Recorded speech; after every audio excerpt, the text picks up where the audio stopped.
Dear professors, students, honorable guests, ladies and gentlemen, good afternoon. My name is Meng Bo, Assistant Dean for the School of Public Policy and Management at Tsinghua University, and also Associate Director for Brookings-Tsinghua Center for Public Policy. On behalf of Professor Wang Feng, the Director of BTC, as well as our Dean, Professor Lan Xue, who are traveling today, please allow me to welcome all of you to today's forum. And our special welcomes goes to about 20 diplomats and many renowned scholars who are with us today. We are honored to have you attend this event. Topic of this forum is about North Korea, which draws lots of attention from international community since the beginning of the year. As we know, the situation in Korean Peninsula has been one of the focal points of security in the world. And the intensity and the speculation of potential conflicts have dramatically increased since February this year. With underground nuclear tests, military exercises, and various announcements and declarations from all sides, I believe all of us have many question marks in our mind. What triggered North Korea's action? Where the peninsula situation would be heading to? How North Korea's future could affect Northeast Asia and US-China relations? Today, we are honored to have two distinguished guests whose expertise will definitely help us better understand all the questions above. And they are Dr. Jonathan Pollack, Senior Fellow and Director of John Thornton China Center from the Brookings Institution, and Dr. Wang Dong, Professor of International Relations from Peking University. I also apologize that we have invited Professor Yang Xiyu, Senior Research Fellow from the Chinese Institution of International Studies, to be one of our commentators. However, during the weekend, we heard that he was ill in the hospital, so could not come to our event. So we're sorry to miss Professor Yang this time, and wish he will recover soon. Now, we would invite Dr. Pollack to give a talk for about 30 minutes, and then followed by comments from Professor Wang. After the talk, they will answer your questions. So now, would you please join me in welcoming Dr. Jonathan Pollack.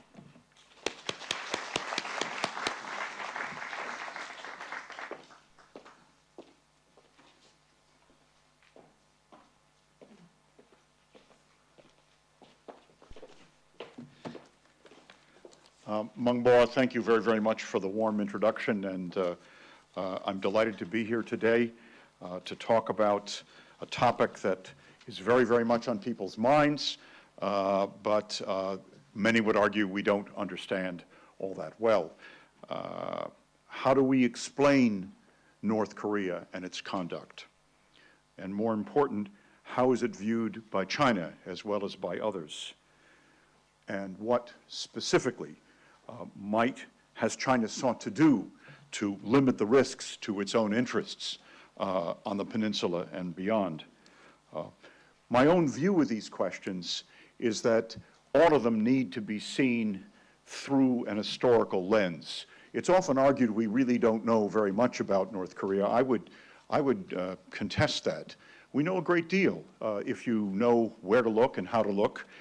Because there is, dare I say, a certain timeless quality to North Korea. It's in some respects kind of a unique state, as I will elaborate on, and there's a complex history of China's involvement with North Korea, often not discussed very openly, but it is observable. There is, more to the point, I think, a 30-year transition that has been underway, sometimes gradually, sometimes not so gradually, sometimes with interruptions, but a 30-year history of China's own strategic transition on the Korean Peninsula and the effects it has then had on China's relations with the North and, of course, with the South of Korea. That, of course, coincides with North Korea's steady pursuit of a nuclear weapons capability that I would want to explore a bit this afternoon, and leaves us with, I think, and leaves the Chinese leadership with some very, very difficult questions that it grapples with to the present day. North Korea, it seems to me, is a source of potential danger and instability in Northeast Asia. Many, of course, will highlight what are seen as missed opportunities with North Korea, or times things are started and not pursued further. My own view here is that it would not behoove any of us, any of the countries that are affected by North Korean behavior, to point fingers at one another. If we point fingers at one another, then North Korea comes out, in effect, able to withstand the careful scrutiny that I think its own behavior warrants. There is, in effect, a collective failure to deal with this issue, but it's a failure rooted not so much in an absence of commitment to try to somehow find ways to diminish tensions and resolve disputes, but more as a function of the North Korean system and leadership itself. And that's what I want to talk about to some extent today. There is, of course, an enormous legacy. It's a legacy that affects very, very directly the United States and China. Only a year after the founding of the People's Republic, China and the United States were at war on the peninsula, and that has shaped so much of our subsequent interactions. But in all of this, Korea and the DPRK has tried to find a way to stand apart, even at times when North Korea was closely linked to the Soviet Union and to China. The underlying directions, I believe, were ones that were to enhance, by whatever means, its own capacity for autonomous action, its own capacity to stand apart. It is, of course, a dynastic system. North Korea has only had 3 leaders in its history. Kim Il-sung, the founding father of the state, from the establishment of the state in 1948 until his death in 1994. Kim Jong-il, his son, from 1994 until his death in 2011, and since late 2011, his son, Kim Jong-un. This is a unique phenomenon in the history of Marxism-Leninism. It's a dynastic process. No Marxist-Leninist state has ever seen power pass from father to son and then to another son, and yet that's the reality. North Korea is the only state ever to withdraw from the Non-Proliferation Treaty. It is the only state in the world today that tests nuclear weapons, that is avowedly pursuing missile development in order to deliver nuclear weapons, and all of this in the face of defying directly successive resolutions of the UN Security Council. It has a deeply adversarial relationship, of course, with the Republic of Korea to the south. And indeed, we see a degree of militarization in this relationship that is often very, very frightening in terms of its capacities. And then finally, North Korea is America's longest-running adversary in the international system. The U.S., except for brief periods of time, has not even approached what we might call a normal interstate relationship with North Korea. All of this, of course, right on China's very doorstep. Now, throughout its history, as I said, North Korea has tried to create strategic space. It has tried for itself. You could argue all states seek to do that, but it has sought to do this in defiance of many, many international expectations, and certainly even in the face of defying those states with which it was long allied. It has exploited wherever possible the divergence and fissures that exist outside among the others that are affected by its behavior, all the while putting in place the building blocks of a long-term nuclear weapons capability that bit by bit is now coming to realization. It seeks, to be sure, control of its own strategic destiny. And you could argue that any state would seek to achieve that. But in its own case, it has done so remarkably on the basis of a policy that presumes that others will support it economically, in terms of food, energy, and the like. It's a story that cycles again and again and again. In other words, we see things today, but the manifestations of this long precede what we observe at the present time. Today, for example, it is China that is now yet again North Korea's primary benefactor, providing it oil, providing it food, principal source of trade, principal source of consumer goods, because the economic capacities of the North exist amidst profound dysfunction that has been evident at least since the time of the end of the Soviet Union. So there is this ever-growing dependence on China, but that dependence has not translated into North Korea accommodating to what Chinese preferences may be. I'll come back to this in a few minutes, but we have to ask ourselves questions about why has there not been more of an ability to shape North Korean behavior and to limit the risks that it poses to regional security.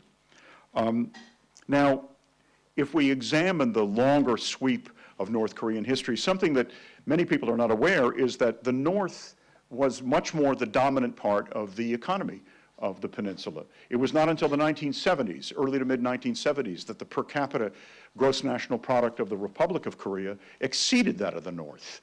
Again, remarkable both in terms of what we have seen develop in South Korea, but more the extent to which the militarization of the North Korean economy, undertaken in a series of steps but accelerated in the early 1960s, has found North Korea saddled with limitations and an inability to conduct itself by any kind of normal external means.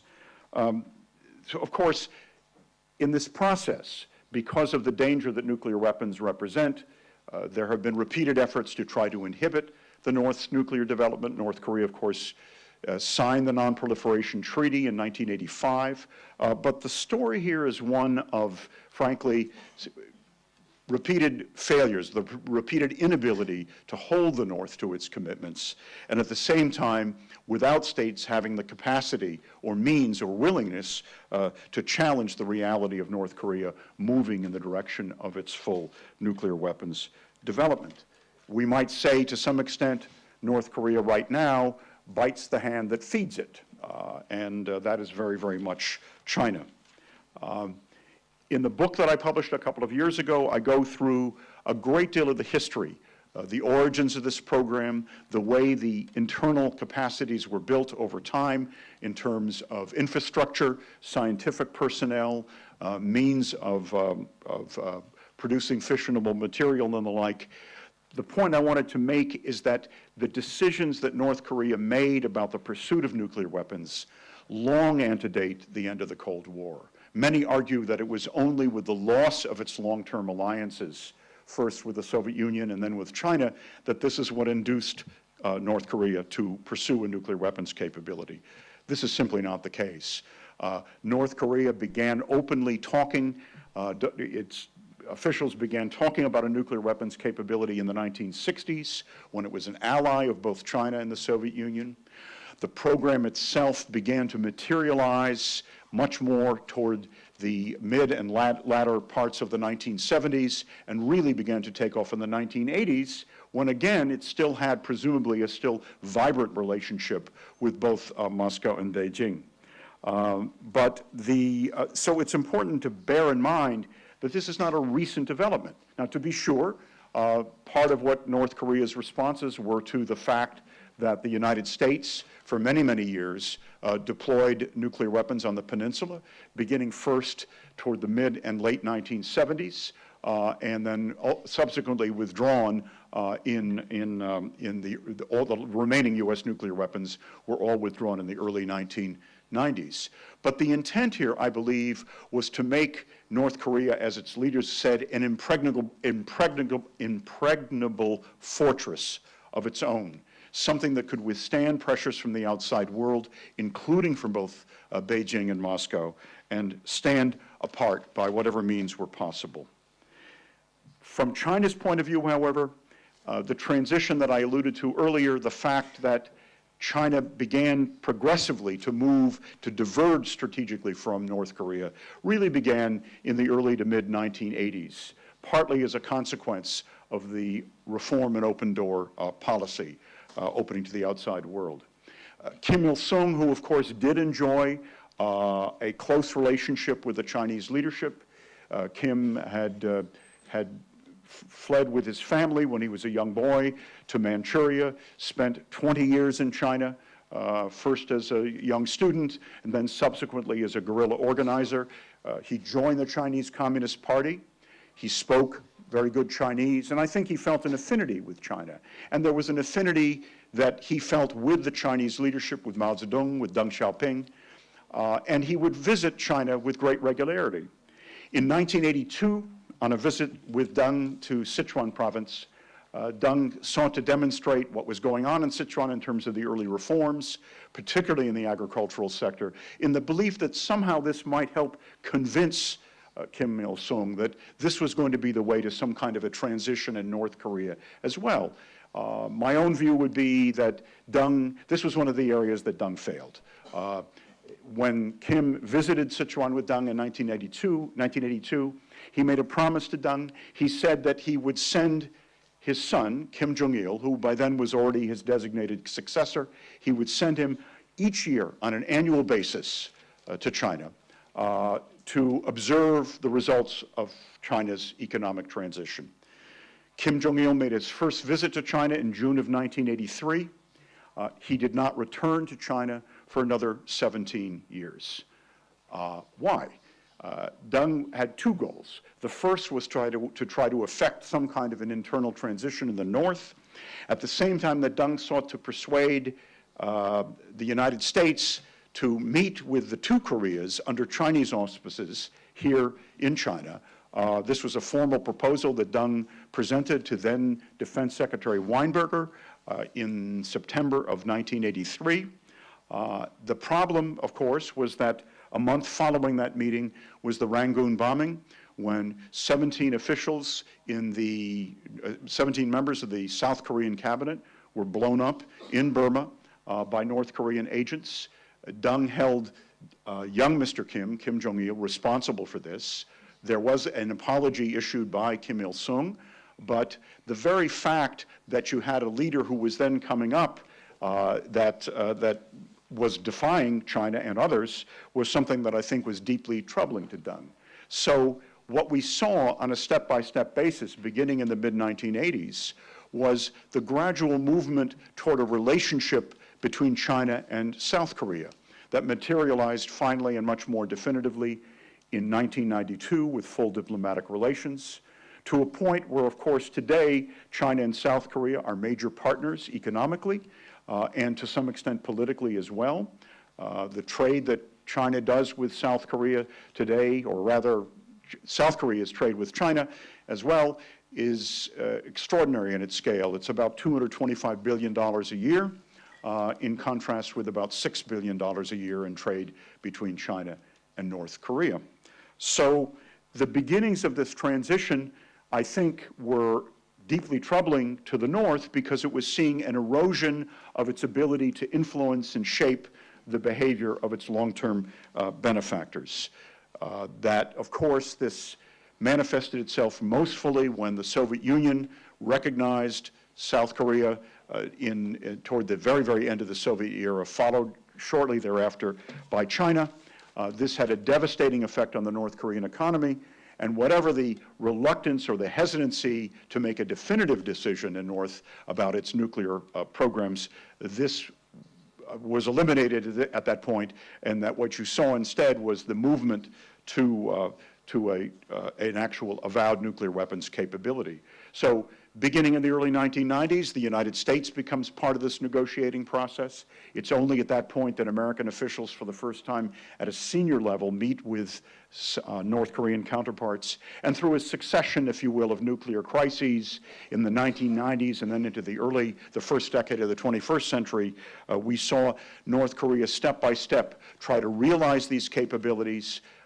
To be sure, The first nuclear agreement with North Korea, the so-called agreed framework, was like all diplomatic agreements, probably imperfect, but it did lead to the shuttering of North Korea's production of plutonium, but it did not preclude specifically developments in highly enriched uranium. And although we do not know the full story of what transpired during this period, it seems reasonable to assume in the aftermath that North Korea, even as it closed down one program, was beginning to build up another, giving it an alternative means to sustain its nuclear weapons development, something that, of course, has materialized much more fully in recent years.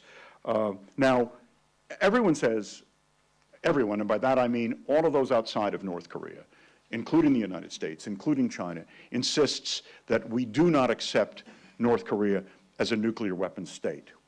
And in a technical sense, that's true. No one confers legitimacy on these capacities. Everyone insists that they are opposed to them. Everyone insists that they will never be recognized and accorded that kind of a status. The question, however, is that in de facto terms, obviously the North is in possession of these capabilities, and by its own words makes very, very clear that its intent in the years to come is to expand those capabilities both qualitatively and quantitatively. So what is to be done? China's role here, I think, as well as America's, has been to try to find a way to see if there is some way to inhibit the development of these capacities and to induce the North to honor the commitments that it has made, the agreements that it has signed.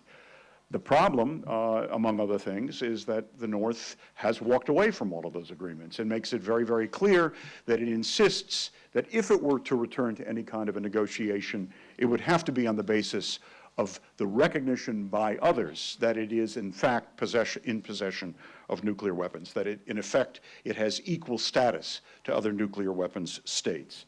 That's not an acceptable proposition to China. It's not an acceptable proposition to the United States.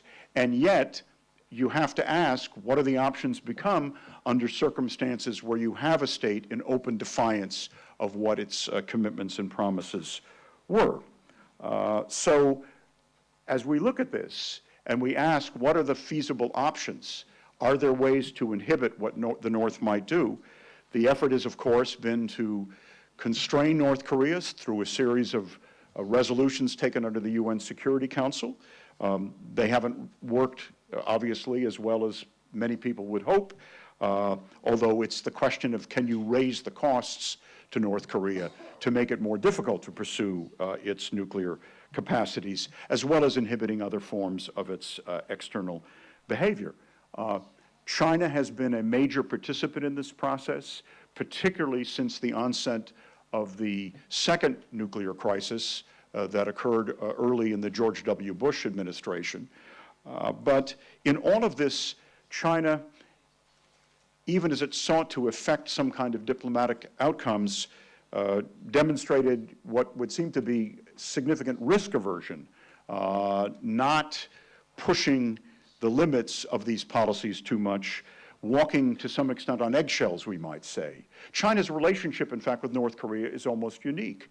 When the authorities in Beijing have difficulty with the foreign policy behavior of any state, whether it's the United States, Japan, India, whomever, they have no reluctance to air those differences quite openly and criticize foreign governments quite openly. With North Korea, it's done much more cryptically, much more wary of where this might lead.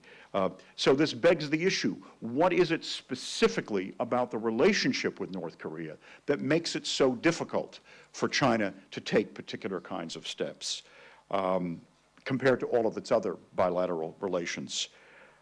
What are the reasons? Well, I think at one level, I think we have to acknowledge that there is a shared revolutionary history between China and North Korea. Kim Il-sung, as I mentioned before, was a guerrilla fighter in Manchuria. There was then, of course, the Korean War itself, where China made major sacrifices. Mao Zedong's son was killed in the early weeks of the war, and he is buried in North Korea. And that historical legacy, that shared fate, although it may be of diminishing relevance at a time when life has moved on and China has moved on, may be an operative factor. It may be an operative factor in particular for some within the PLA, to some extent within party channels, but it is a fact of life that many will allude to. So there was that common revolutionary struggle. But the value of this over time, as China has tried to emerge economically and politically, probably suggests that this is of diminishing relevance to understand Chinese thinking, Chinese behavior. Now, perhaps for some, the party tie between the two countries still does matter, but what about the larger spectrum of Chinese strategic interests on the peninsula and beyond? Let's review some of the arguments that are made that are efforts to explain Chinese behavior. On a positive dimension, it may be that the leadership of China has believed that ultimately North Korea would have no alternative but to undertake some kind of an internal transition. I mentioned before that this was something that Deng Xiaoping sought to undertake without success. It's telling, by the way, that when Deng Xiaoping died, that Kim Jong-il chose not to pay his condolences at the Chinese embassy in Pyongyang. So this, in effect, is an argument, though, that suggests that sooner or later the presumption must be North Korea must undertake some kind of adjustment, definitive adjustment in its internal policies, paralleling that China has undertaken, that Vietnam has undertaken, and so forth. The problem with this is, however, is that the ability of North Korea to withstand the pressure, to continue to persist with its highly autonomous concept of its own behavior, derives directly from the fact that you put up walls vis-a-vis the outside world. You don't want that external influence coming in that might undermine the system and its viability. So that's the positive aspect, as yet unrealized, now being revisited yet again under new Chinese leaders, and I'll come back to this in a few minutes. So what are the reasons why? The reasons then become mainly negative reasons to explain Chinese behavior. The first, and I'll just list them and then talk about each of them a bit. The first would be the posited fear of a collapse of North Korea, that somehow the state would erode to such an extent that ultimately it loses its coherence with resulting instability that affects Chinese interests very directly.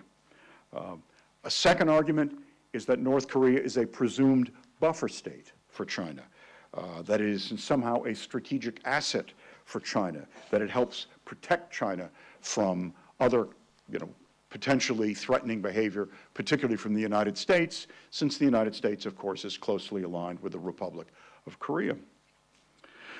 The third explanation, I think, would just simply be worries about renewed conflict on the peninsula and a fear that the U.S. regional military role would increase even further as a function of that conflict, and that therefore China seeks, in effect, to, as long as the price is not excessive, to undergird the regime in the north, provide it the wherewithal that it can persist. The fourth is supposedly the fears of Korean unification, the presumption that Korean unification would find the United States and its military forces quite literally on China's doorstep as a justification, if you will, that the United States would use under circumstances where you had a unified peninsula that you could direct power against China. So by this logic of these successive negative reasons, denuclearization kind of falls off the priority list to kind of last place. But let's examine briefly each of these explanations in turn. First, the presumption of North Korean collapse. Collapse has been regularly predicted by the part of the United States. It kind of goes in cycles, somehow believing that North Korea cannot indefinitely defy the laws of political and economic gravity. So the presumption would be that you need an insurance policy to prevent the worst from happening. But China, it seems to me, seems to understand better than most that there are enduring sources of strength in the North Korean system, ones that have enabled it to persist against all odds. It's therefore not an impossible state, as one author has suggested recently, but an implausible state. But you do not have a continuous history of 65 years as a state if it is simply based on the belief that others hold you up against the world. I think that, in fact, for reasons that many on the outside don't really understand fully, there is a kind of an internal authenticity and legitimacy in the North Korean state, as long as the core elites that underlie the support for the regime in Pyongyang stay with it and do not desert it. Now, China, therefore, has tended to discount the arguments that there could be, in fact, an outright collapse of the North, and even as I presume that at some level you still have to allow for that possibility, but you consider it a very, very low likelihood event. A weakened state is not necessarily a state that is on the edge of collapse. What about the buffer state argument? To me, this may have had relevance in the immediate aftermath of the Korean War, but I see this as an argument that seems, in my view, increasingly contrived. If anything, the argument is upside down. It is not so much that North Korea is a buffer state for China, but that China is a buffer state for North Korea. And the question would be, how long would China be prepared to accept and accommodate to that reality because of the dependence that North Korea has on China? Now, the other argument here, however, the presumption would be that under conditions of unification, the United States would seek to take advantage of this and would seek to deploy its military forces, maybe right on up to the Yalu. That presumes several things. First of all, that the United States would actually seek that role, and I'm not at all convinced that that is the case. And secondly, that a unified Korean government would accommodate to that kind of a reality, and I'm also not at all convinced of that. In a way, it's very much an old-think argument. Even if you presume over the longer term quasi-adversarial relationship between the United States and China, and just for sake of argument, let's take that argument. You don't need ground forces on the banks of the Yalu in order to pose that kind of a threat to China. It just simply doesn't make sense, strategically or otherwise. A third fear, though, is that somehow North Korean actions will trigger the potential for a very, very different set of U.S. policies in Northeast Asia, concerns here expressed about missile defense and the like, and that too would be seen as very adverse to Chinese interests. So therefore, it's an argument that China does tend to make repeatedly, even as the United States seeks to reassure China that whatever it is doing with respect to missile defense in Northeast Asia is not directed at China. Now, then there is, of course, coming back to the argument about Korean unification, that it's the presumed nightmare scenario of a democratic Korea closely aligned with the United States in service of U.S. strategic objectives. Would a unified Korea seek this kind of a relationship? That's an open question. More than anything else, I think the leaders in Korea, in South Korea, understand keenly that under circumstances of unification, China is your permanent neighbor, your truly permanent neighbor. Their incentives would not be, in my view, ones that would be to create an adversarial relationship with China. Even today, South Korea, if you look at the pattern of its trade with the outside world, South Korea does more trade right now with China than it does with the United States and Japan combined. That trend presumably will only become that much more entrenched as the interdependence between these economies persists. And this is something that I think is accepted largely across the political spectrum in Korea, an awareness of what deeper South Korean strategic calculations might be. So what goes essentially unmentioned, I think, in most renderings of explaining Chinese behavior is a deeper fear of the unpredictability of the North, of its adversarial nationalism, that it is not accountable to China, and that the steps that China has sought to take, both under Hu Jintao and now under Xi Jinping, to gain a measure of predictability in North Korean behavior, assurance that it will not take steps that might undermine the security of China. These kinds of assurances have gone nowhere. It is the power of the weak over the power of the strong.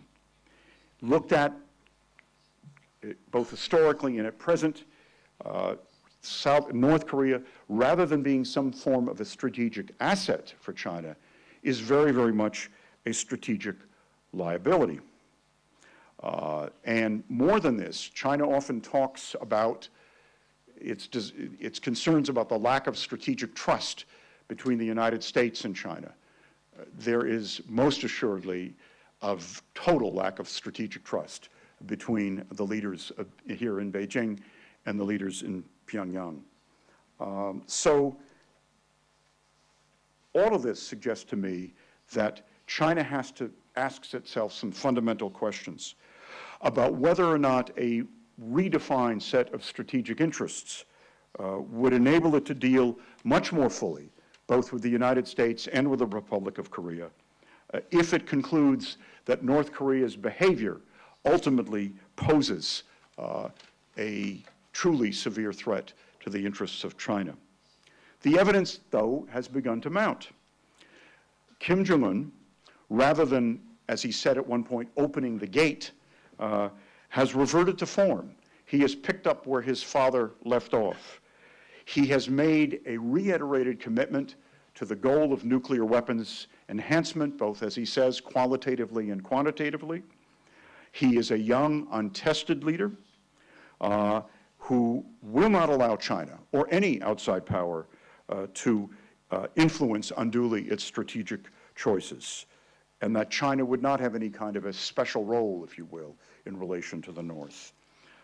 So the prospect here is that no matter how long it might take and how uneven it might be, if North Korea is able to persist and sustain itself economically, it becomes much more a fully realized nuclear weapons state that increases the risks of truly fundamental strategic change in Northeast Asia as a whole, a breakdown, if you will, in the kind of security order that has long persisted in the region. It's worth noting here, by the way, that I think that the assumptions that both the United States and China have used vis-a-vis the new North Korean leadership are actually quite similar. When Kim Jong-il, Kim Jong-un's father, had a stroke in 2008, China increased its commitment and support for North Korea, perhaps in the belief you could influence the succession process, and that you could hope that a younger leader might see the world differently and might approach his own society differently. Indeed, there were early indications in young Mr. Kim's rule in the North that he was indeed going to prepare to test these possibilities. He talked about how North Korea would now be able, no longer needed to tighten its belt. But the message from the North now, increasingly, is that it must continue to tighten its belt for what it presumes to be its core strategic objectives. The United States actually made a calculation that was not dissimilar from that of China. In early 2012, in the immediate aftermath of Kim Jong-il's death and Kim Jong-un's succession to leadership of the North, the U.S. quite quickly and quite surprisingly was able to negotiate an agreement known often as the February 29th, the Leap Day Agreement, which seemed to suggest the possibility that North Korea would again forego further steps in its nuclear weapons development, no longer test missiles, make other kinds of commitments. All of this based on what U.S. officials were told who were in the negotiations, that this was at the behest of their new leader. It took about 2.5 weeks before this agreement collapsed. Yet again, reminding people that agreements formulated by North Korea may be honored for a period of time. It may be longer, it may be shorter, but ultimately North Korea arrogates to itself the right to break those agreements. So it doesn't really exactly lend a high degree of confidence for what might be negotiable. Even as many are now arguing in terms of North Korea's latest threatening rhetoric and the like, that perhaps yet again we should quote unquote test North Korean intentions through high-level diplomacy. So the record here is, to say the least, unblemished by what we would call success or long-term success, because I believe that the leadership of the North draws a direct connection between the preservation and the enhancement of its nuclear weapons and missile assets and its preservation as an autonomous state. Now, that said, what does China do? I'm not here to advise China. I'm only here to observe what I think I detect. I do think that there is preliminary but suggestive evidence that China is yet again trying to find a formula to, in some sense, limit the costs to its own interests, impose certain kinds of costs on the North where it can, without triggering extreme reactions on the part of the North. It is not, I believe, a commitment to, in effect, untether China from North Korea, but it is to make clear to North Korea that its conduct is unacceptable and that China must therefore protect its own interests under the circumstances. How might this be realized? Well, on the one hand, we could see the criticisms that Xi Jinping, in his speech at the Boao Forum, made that were, by any reasonable stretch of the imagination, directed against North Korea. The phrasing was hardly cryptic. He talked about no one should be allowed to throw a region or even the whole world into chaos for selfish gains. I think it was widely understood that this, in fact, was directed at leaders in Pyongyang. There has been a pronounced cooling in the interactions between North and South, rather between North Korea and China. You don't see the flow of visitors in either directions, and even as there are reports that yet again China might seek to send someone to Pyongyang, we don't know for sure that that will take place, and even if we do, it is not because necessarily we would see a major increase in Chinese influence on the North. We'll see. What are the other things that we can observe? We can observe a warming of relations between China and the Republic of Korea. When Xi Jinping became president of China, it was not so long ago, Park Geun-hye, the new president of the Republic of Korea, called President Xi on the phone to congratulate him. They talked on the phone for 20 minutes. They mutually extended invitations to one another for state visits. No such invitation has been forthcoming from China to enable Kim Jong-un to visit China. And at the same time, Chinese leaders or high-level officials seem decidedly unwelcome in Pyongyang. So the question is whether, in some sense, China can, if you will, close the circle between what I'll call the preservationist logic of relations with North Korea, and the fact that that preservationist logic really may not be a solution. By preservationist, I mean you simply can sustain the system in any way you can for fear that you do not have an alternative. But the reality is that the risks that may be here are significant. Xi Jinping's immediate challenge, it seems to me, is does he try to move Chinese policy in a different direction that far more explicitly redefines Korea's strategic interests? Chinese commentaries clearly indicate in the aftermath of North Korea's third nuclear weapons test and its other forms of threatening behavior that these entail identified risks to the security of China. That is something that we have not really seen in Chinese statements in the past. there have been a variety of commentaries that illustrate this. Can the Chinese leadership impose limits on its support for North Korea? Can it impose costs that sober rather than embolden the North in its actions?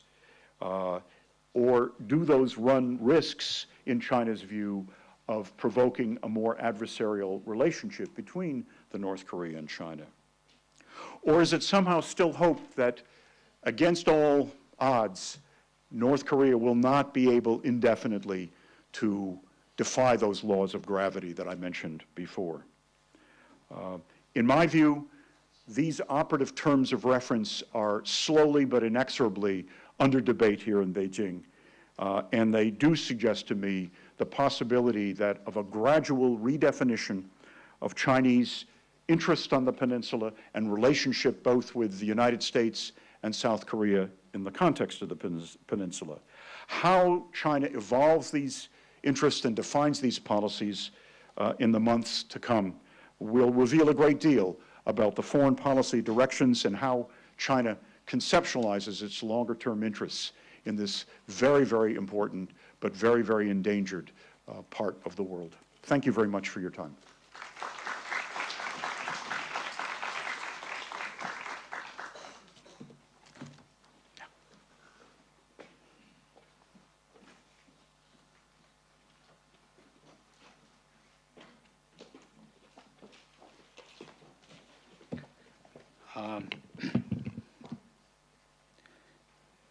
Thank you, Professor Meng. I'm very sorry to know that Professor Yang Xiyu can't join us today due to illness, and I hope he will fully recover soon. Actually, I have to say that, confess that Professor Yang's absence creates some problems for me, because I actually was thinking about free riding, and perhaps maybe I can just say that I have nothing to add following the remarks by two distinguished scholars. But now I have nowhere to hide, and I have to say something, I'm afraid. Seriously, first I would like to thank you, Professor Meng, and the Tsinghua Brookings-Tsinghua Center for inviting me, and thank particularly Jonathan for asking me to serve as a commentator. It is truly my privilege and honor to be here. And as usual, after listening carefully to your speech, as always, I have learned a great deal from your insights and wisdom. And also, Jonathan, I hope that what I will say here today will remain the same as we chat in private. And I have to say that I'm not going to, and also not able to deliver a long remarks as comprehensive and wide-ranging as Jonathan just did right now. I just want to focus a number of things and maybe try to provide some look into the Chinese perspective about this very important issue as well. And first, if there a shift in China's policy toward North Korea, this is actually a question I have been asked a lot by friends in the media recently. And as many of you might have noted, recently there actually has been a debate going on in China's academic world with some prominent scholars and policy analysts actually publicly advocating China should reconsider its policy toward North Korea. But on balance, I think this debate has been carried out mostly among academia and still remain academic, so to speak.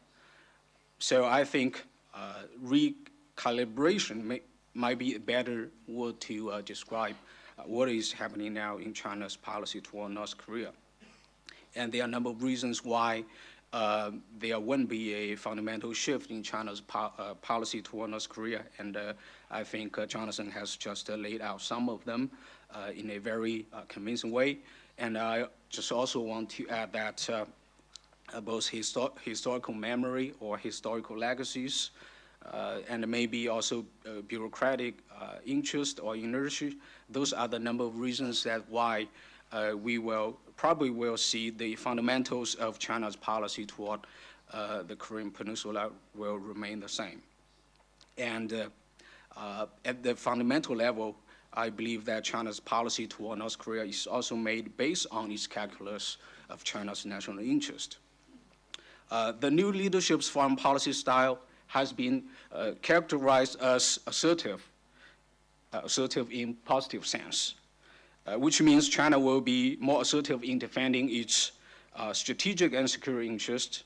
And China's policy toward North Korea is and should be made based on its calculation of what is in China's best interest.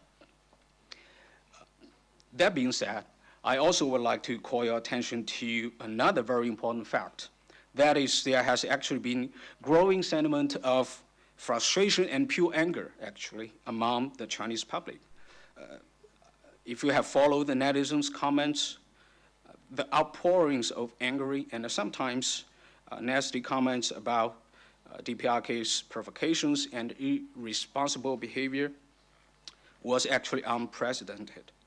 The location of the third nuclear test was so close to Chinese border that many Chinese public worry about the danger of contamination. So the third nuclear test indeed seems to be a turning point in Chinese public's perception and opinion toward North Korea's behavior.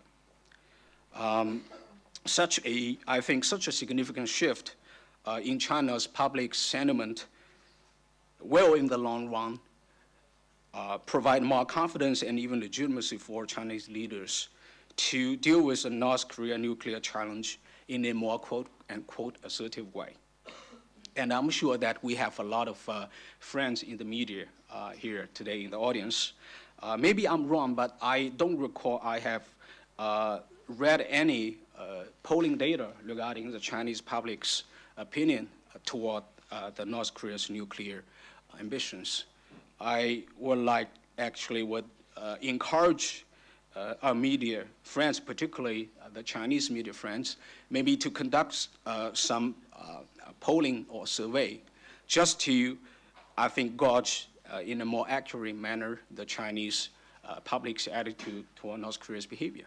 And I think this is not only helpful from a scholar point of view that we have better data at hand to conduct a better informed analysis of this very important challenge, but also I think it will provide very important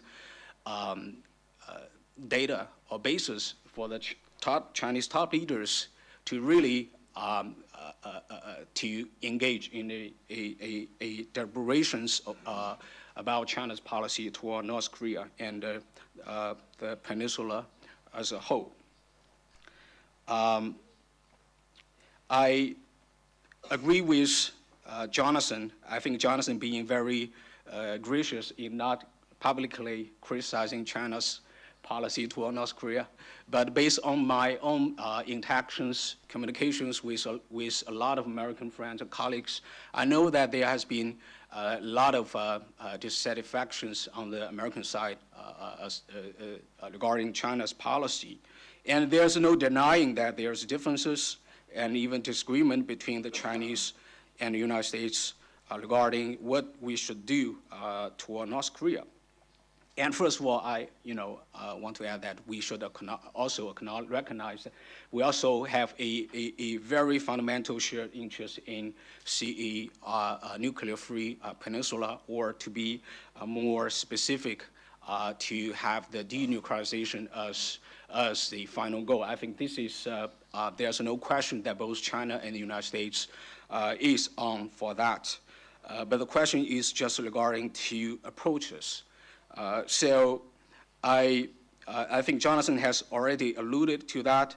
I just want to add that some of those differences or disagreement actually stem from considerable public perception gap between China and the United States. While, as Jonathan just mentioned, many in the United States actually believe that the collapse of DPRK is just a matter of time. However, I think few in China will share that kind of view. And one might argue that the U.S. administration's so-called quote-unquote strategic patience policy toward North Korea is also partly based on that assumption. So if you assume that this regime will sooner or later will just disappear, why bothering, taking any efforts to engage them? I'm not criticizing because U.S. government's efforts in trying to engage North Korea diplomatically. I fully recognize that, and really, I think Chinese government and Chinese people also appreciate that.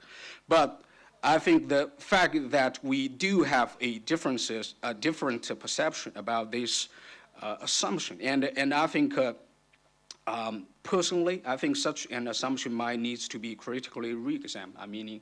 Meaning whether or not the Western analysts or politicians believe that North Korea will sooner or later just collapse, and I think that kind of argument actually has been there for decades, and we still North Korea is still here, and so if a kind of assumption is problematic, then the set of policies based on such kind of assumption really needs to be re-examined.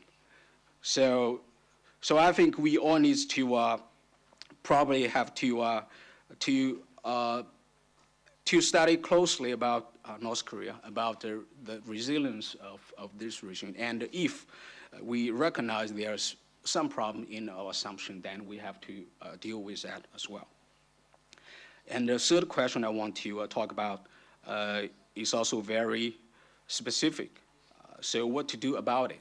We all know that, we all agree that North Korea's nuclear ambition really pose a huge challenge, threats to all of us.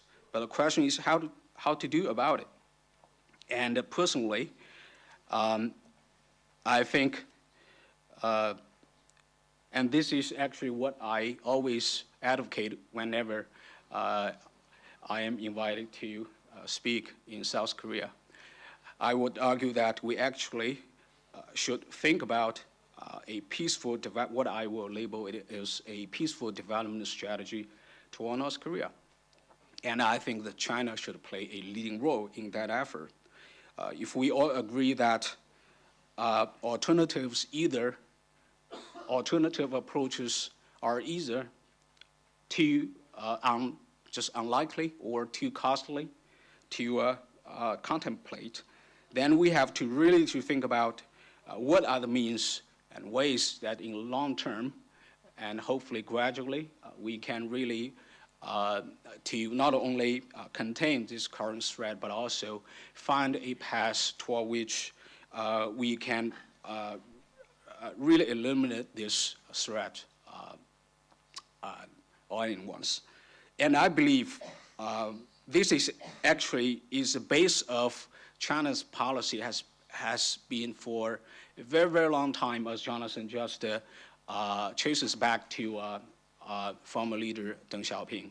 So I think there is actually validity in such kind of strategic thinking. I agree that we so far didn't succeed in that effort, in that strategy, but also we have to acknowledge that there are also considerable progresses as well in that regard, right? I think before the nuclear test, we know that China and North Korea, we have concluded a number of very important agreements to set up joint special economic development zones along the China and the North Korea's borders, and they are not just as rhetoric or talking. There are real progresses have been made on the ground.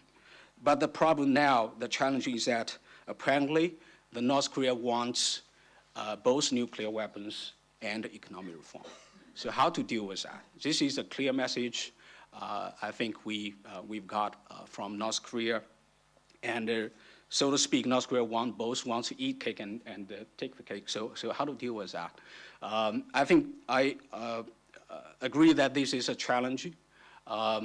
But also, I want to argue that this doesn't mean that the peaceful development strategy or approach is not working. It's just that we need really to have I think, a more in-depth discussion and exchanges probably at the highest level of leaderships between China, United States, and other stakeholders in the region and the international community as well. Really to try to think about what are the ways that we can find toward addressing this challenge in the long run. And also, specifically, there is another very specific proposal I would like to suggest. I think China actually should publicly support peaceful reunification of the Korean Peninsula. I know this was our policy and remains our official policy. It is just that we haven't talked about that publicly in recent years. And of course, not to mention the suspicions in South Korea and the United States that China actually is against such kind of policy. I know they are, as Jonathan just very forcefully laid out a set of reasons why some in China, or you suspect that many in China would not want to see a unification of the Korean Peninsula. But personally, I would argue that a unification of Korean Peninsula, of course, will be in the strategic and the security interests of China. And I very much agree with echo Jonathan's analysis of as to the scenario following a peaceful reunification of the Korean Peninsula. I think China doesn't have to worry about the increase of U.S. military presence close to Chinese border, taking into account the domestic political environment both in the United States and in South Korea, and a number of other factors. I think, in fact, we can do a very careful analysis and come to a relatively, I think, sort of positive assessment about the consequences of a unification of Korean, what it will mean to China strategically. But also, I think it's very important for the Chinese government, for China also to make it clear that we oppose the use of force to change the status quo. By setting the parameters in such a way, I think we will be able to shape the preferences and the expectations of other stakeholders. Therefore, when they make decisions or do something, they will have to take that into account and reduce the possibility of seeing some other stakeholders' policy that might be in the detriment of China's strategic and security interest. So, very lastly, last point, I think Jonathan also has alluded to this in passing, but I want to just maybe stress it a little bit, which is new type great power relations. I think American friends tend to emphasize that North Korea will be the first test case for whether or not the idea of building a new type great power relationship between China and the United States will be feasible. I surely agree with that assessment, but I want to add that North Korea nuclear issue is just one of the many potential or real obstacles between China and the United States that we need to work together and to remove. There are a number of other issues that has contributed to the emerging security dilemma between China and the United States, and cooperation in good faith has a potential to of addressing those issues as well.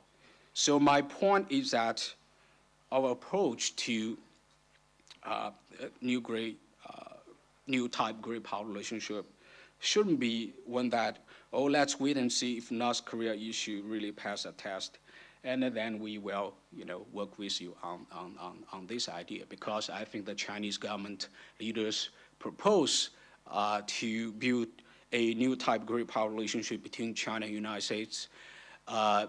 Actually, it is trying to, at the fundamental level, strategic level, we're trying to find a vision, or to find the kind of solution, how to avoid a puzzle, a century-old, time-honored puzzle in international history. That is, whenever there is a rising great power and another dominant great power, and they are doomed to be military conflict and great power, even great power war. So how we can really escape from that kind of seems to be a historical destiny. And I think this is the new type great power relationship. This proposal really represent the Chinese leaders' efforts to try to come up with a strategic and in fact, intellectual framework for addressing that challenge. So this is not that Chinese, government, we are begging the United States, please let's build up this new type great power relationship. It is, I think, we should both have to agree that this is perhaps only one of the few, I think, realistic ways that we can avoid the great power cycles of great power conflict we have seen in international history. So that being said, I think we should move more proactively in a wide range of issues to foster mutual trust and cooperation, including some of the most sensitive and thorny issues between China and the United States, such as the missile defense system. And to conclude, I just want to remind our audience that this morning, actually, the Chief of General Staff of the POA, General Fang Fenghui, just had a meeting. I think it's a very important meeting with the chairman of Joint Chief of Staff of Dempsey. And after the meeting, I think what is quite extraordinary was that General Fang publicly revealed that a Chinese prediction, and possibly because in the context of after their joint meeting, so it will be a joint U.S.-China prediction or assessment that DPRK might be in preparation for conduct a forced nuclear test. Why this is very extraordinary? Because I think China has never before sort of released that kind of message. And in a way, in many ways, I think this can be read as a very careful or even sort of measured way of as a warning to a public warning to North Korea, particularly because this message was revealed by one of the most the key policy makers in the Chinese military. So, and also, I think Ambassador Wu Dawei, I think, has just visited Washington, D.C. So I think it is high time for China and the United States and other stakeholders in the region and the international community to work together, stand united, and send a unified message to North Korea that going down the road of pursuit of nuclear and missile capability will really not increase, bring them closer to the goal of building a prosperous and a strong nation, country that they hold dear. So this only way is to really to come back to the process of denuclearization, and that is the only way for North Korea, the government and the people to achieve their dream as well. So let me stop here. Thank you very much. Thank you. Thank you, Professor Wang. Please take a seat. Now is the question and answer session, and I think we will let our two speakers to pick the questions. And upon your question, might suggest that you identify yourself, your name and organization, but of course, as you wish. Okay. So back to you, Jonathan. Sure. I see first hand right up here for you.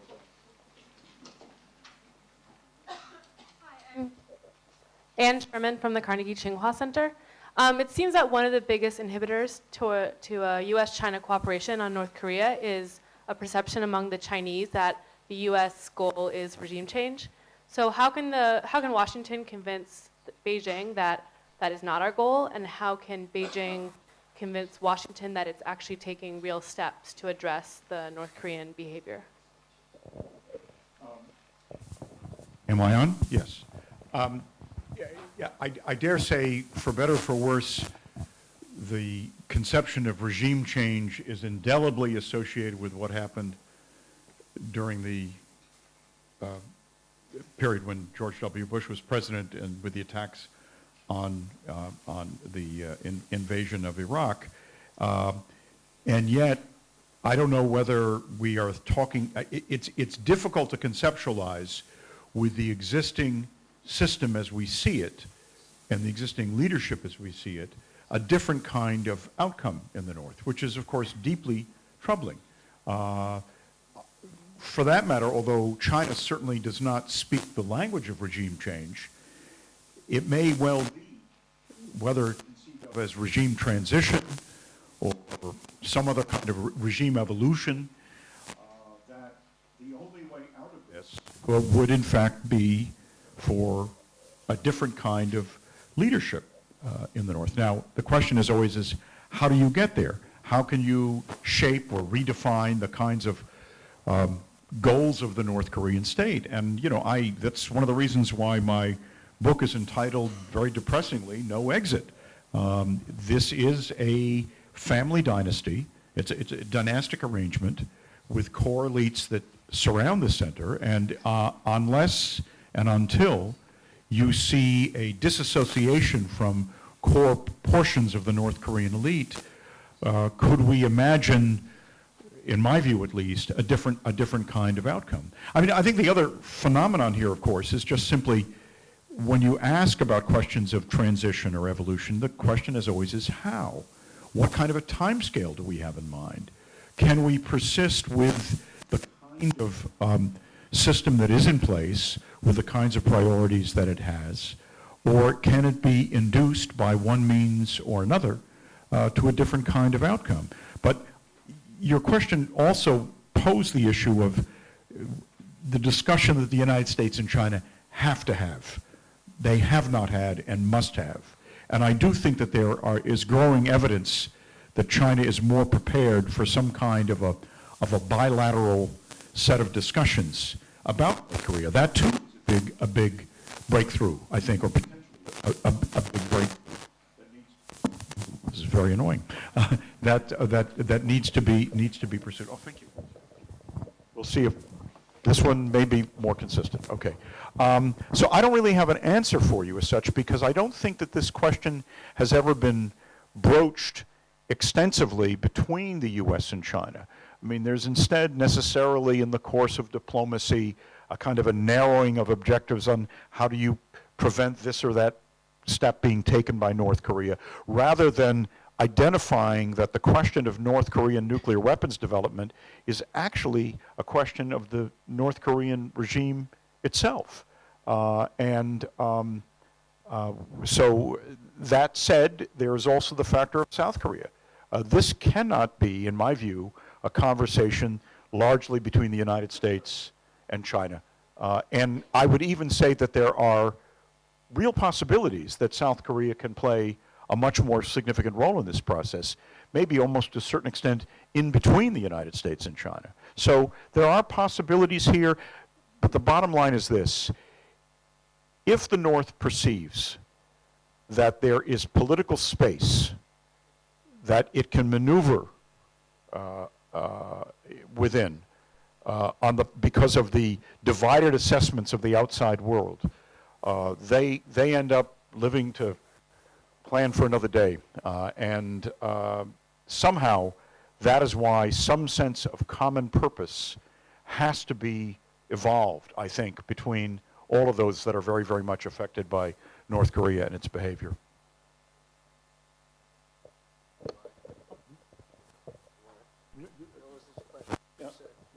Oh, to me, okay. Yes, I see a hand up. Yes, that one, or finger.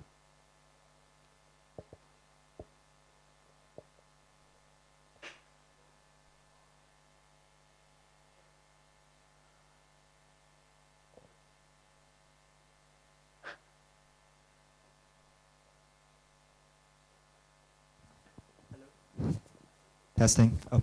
Hi, I'm Jeffrey. I run Choose on Exchange, a nonprofit focused on economic policy and business training in North Korea. When we were there last month, it seems there was a lot of anger and trepidation among North Koreans in terms of Chinese backing the sanctions. At the same time, it seems their policy is calculated specifically to snap China, with a rejection of a pretty high-level Chinese delegation last month, which is trying to visit North Korea to meet with the senior leadership. So I was kind of wondering, in terms of the lack of high-level exchanges between North Korea and China in the last few months, how much is it more on the North Korean side of things versus the Chinese side of things? Adding more broadly, in terms of China, how aggressively is it advocating economic reform in North Korea? And what kind of mechanisms is it leveraging to do that? Thank you. You've asked a very good question. I have been struck by the fact that to the degree that there are patterns of visitation between the two countries of late, we see much more evidence of North Korean delegations, technical delegations, economic delegations, and the like, coming to China, rather than many Chinese delegations going to the north. My instinct tells me that it's some of both of what you've posed two alternatives, but it may be a combination. I think that there has been an effort by China to dissociate itself from North Korean behavior, and one way to do this is to limit these interactions. On the other hand, there are clearly times that China has wanted to get messages to the North, whether or not the North is listening or not. To that extent, it may be designs on both sides. Now, the question about reform in the North, recognizing that reform is a non-word in the North Korean strategic vocabulary, I'm not sure how much it has really entered the activities of China in North Korea. I mean, the economic presence of China in the North is very, very significant, primarily in terms of the provision of oil, the provision of foodstuffs, the supply of consumer goods, the use of the RMB as basically the currency that is often used in the North.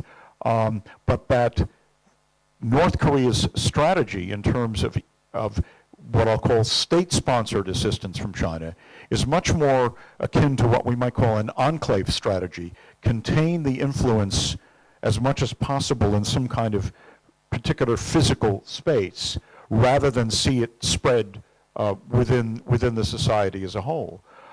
So the question is, and Wang Dong alluded to the projects that have been undertaken. The results thus far of those projects, I have to say, are somewhat mixed, because we're dealing here with a profoundly damaged economic system, where whether it is infrastructure, whether it is the conditions under which people labor and work, it's very, very problematic. And the argument would be you have to start somewhere. I have no doubt that North Korea could be, in fact, a very, very productive society for any number of reasons. But it will require, I think, an attitude on the part of the leaders of the North that lets that kind of involvement in. And that's where I think North Korea and the leadership become most skittish. My own belief is that the biggest threat to North Korea is not American weapons, however much North Korea uses that to legitimate a lot of its policies. The biggest threat is a sustained external involvement with the citizens of North Korea, particularly among those who also are ethnically Korean. The fact that information spreads, ideas spread, interactions increase, and that all of that would be profoundly undermining to the kind of sustaining mythology that has sustained this regime for 65 years. Do you want to say anything about that?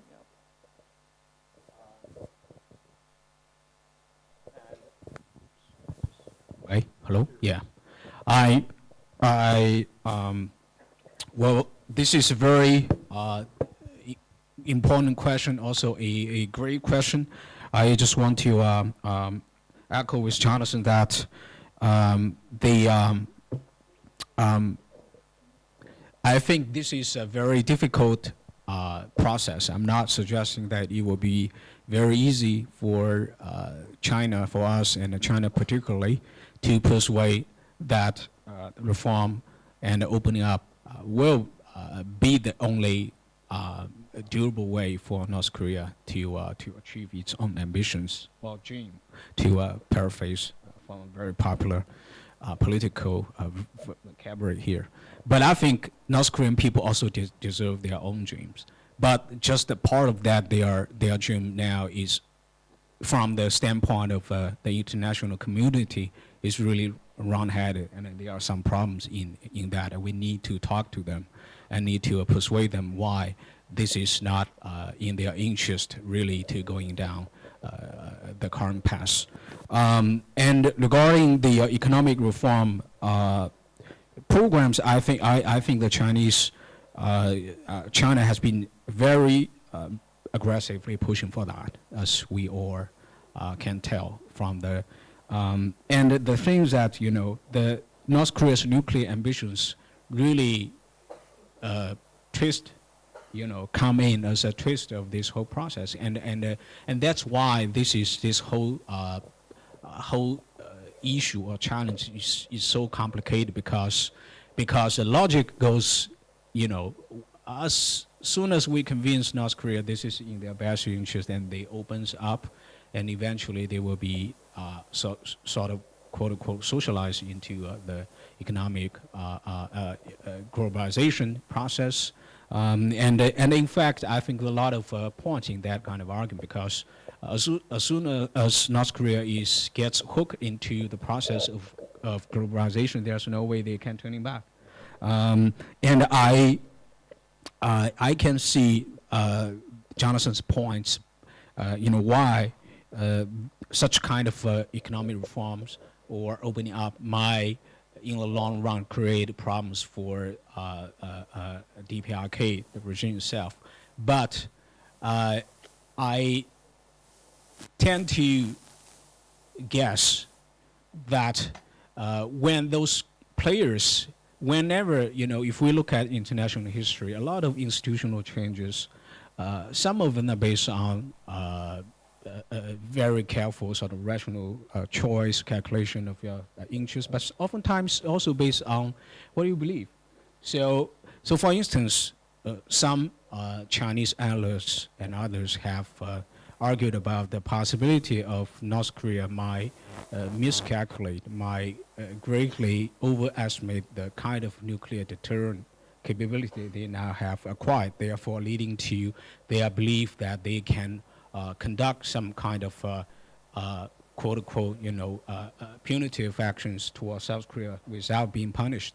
That, of course, will be extremely dangerous. I think we were close to that point, I think, a few days or weeks ago. Now, the tension seems to be coming down a little bit. But this is just one of the misperceptions or perception I think we can think of. So what if North Korea leaders, they just believe that, or they wouldn't simply buy your argument that opening up will invite sort of eventual sort of destruction of their regime, because they strongly believe that the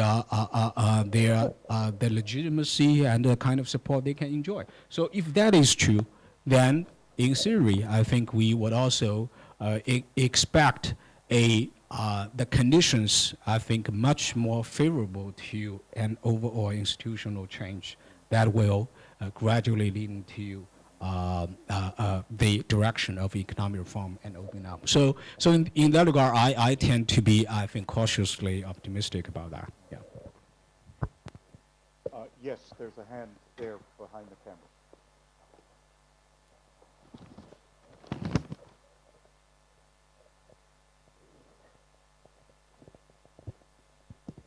Hi, my name's Chris. I teach at the Foreign Affairs University.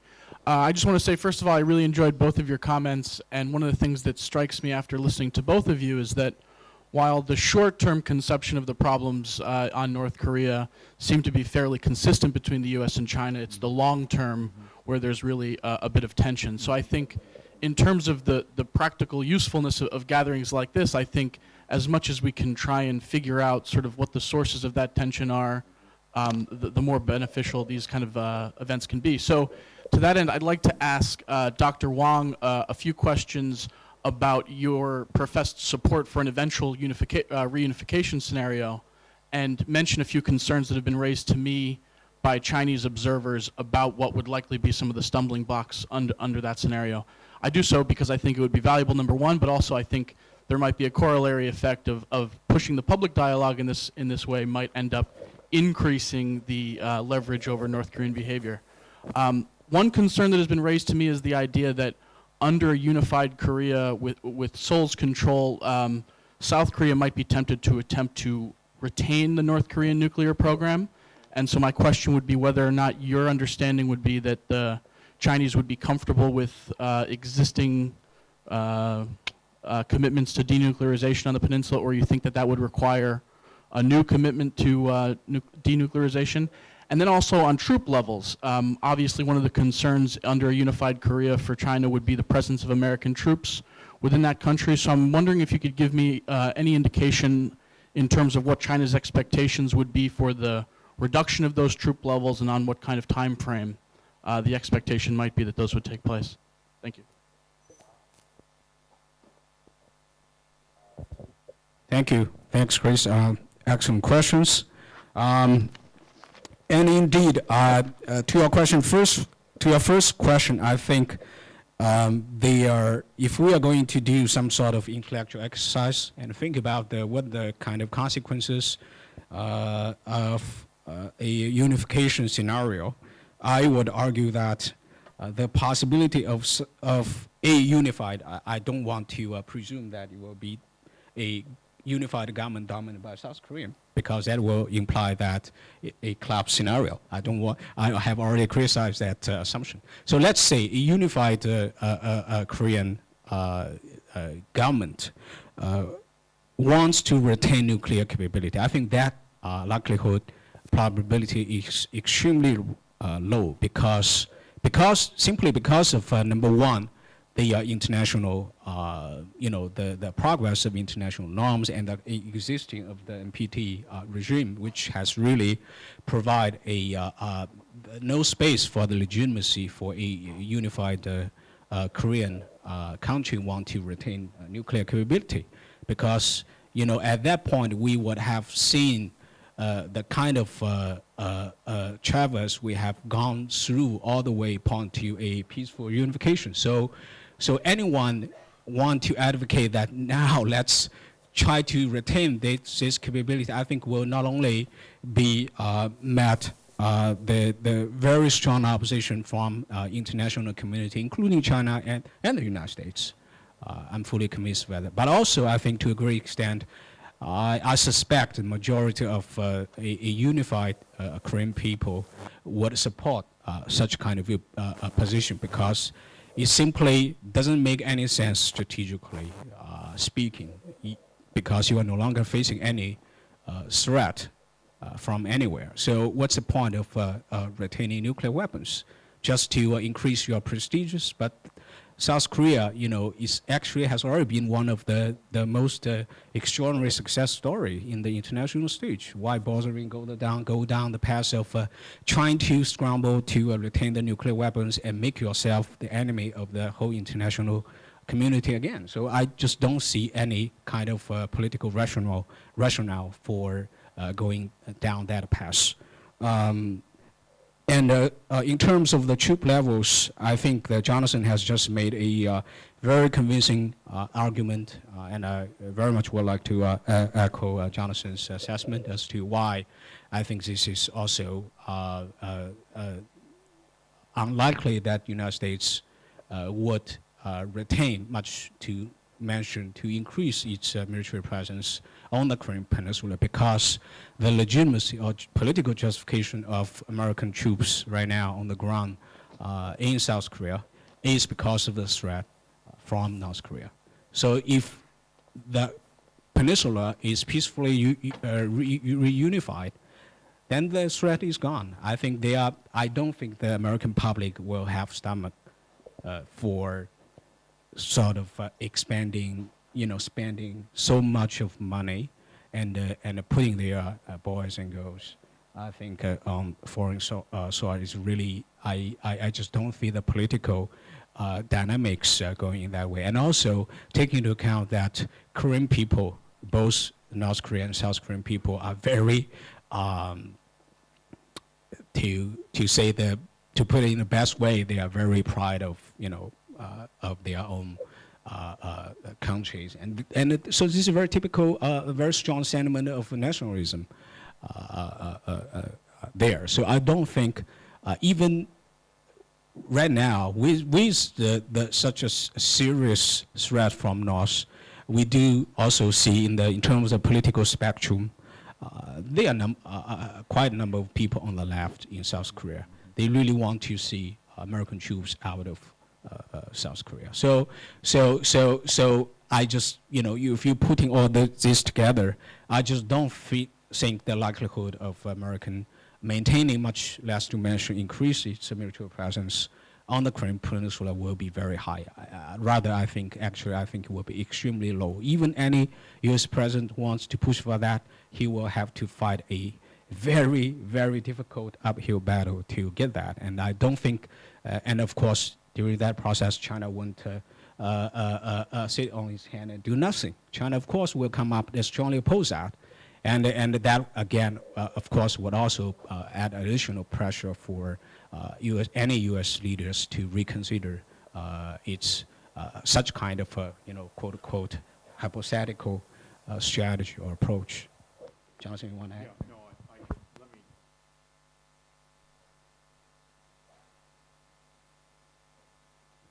Yeah, no, wait a minute. No, now I'm back.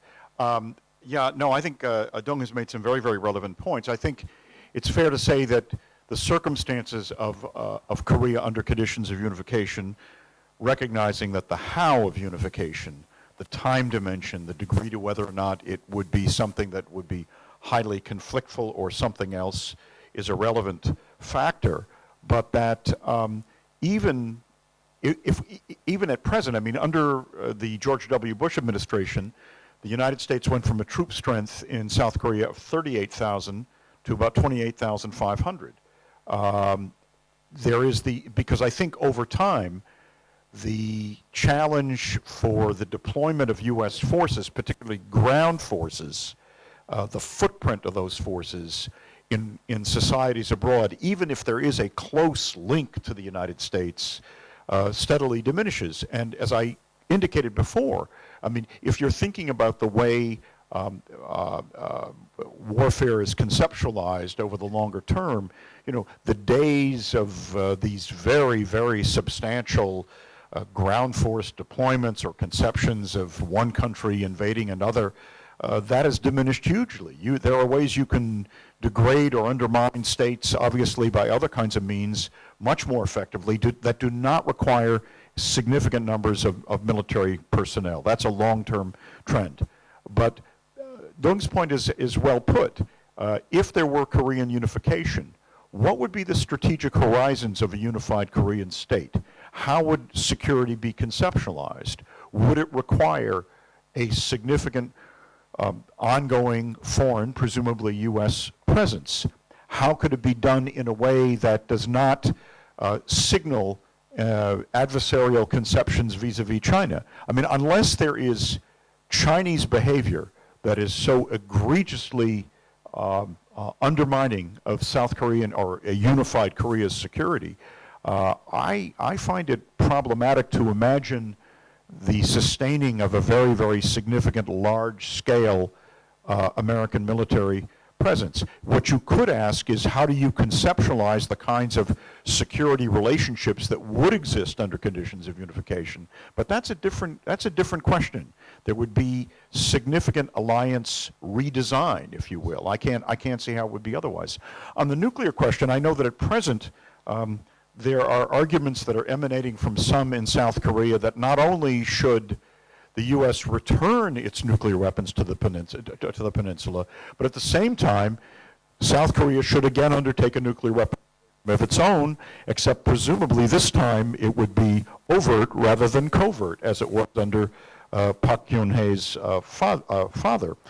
And, I frankly have a very, very hard figuring out the logic of these propositions.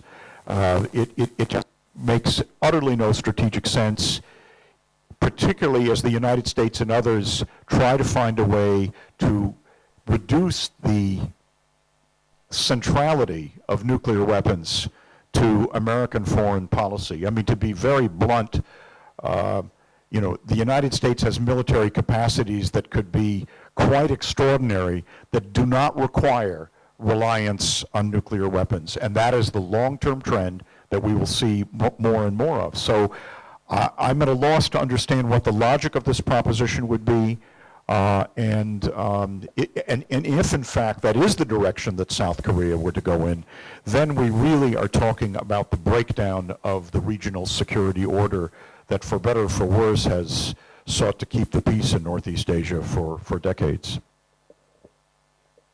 Let me just add very quickly a few words to Jonathan's comment as to how we can conceptualize a security relationship, between a unified Korean Peninsula and China, and presumably also the United States as well. I think if that and a unified Korea sort of security alliance might remain, but you will go through very significant fundamental process of being reshaped and redefined and really redesigned. And I think the likelihood is more than not that a unified Korean government will try to pursue a more balanced relationship between China and the United States, assuming that we are doing pretty well with the new type great power relationship. So there's no reason for even a unified Korea to pick a side. So the more incentive will be gearing toward try to strike, come up with a more balanced, balanced position between China and the United States. So in that strategic triangle, the unified Korea, I think, will move, relatively speaking, further away from the United States and closer to China. Of course, not to the point of building another alliance with China, but I think that the overall equilibrium of that strategic triangle will be much more balanced than it is right now. Yes, I see maybe the woman right here, and then the two people on either side. Hi, thank you for coming. My name is Reagan Thompson. I'm a master's student at Beida, and this is my professor. I'm wondering how optimistic you both are that how Track 2 or non-governmental meetings with North Korea can be in helping make the country more peaceful. I'm interested because a professor of mine at Stanford, Sig Hecker, has visited North Korea many times. We all watch with excitement Dennis Rodman's trip with the Harlem Globetrotters, so thank you.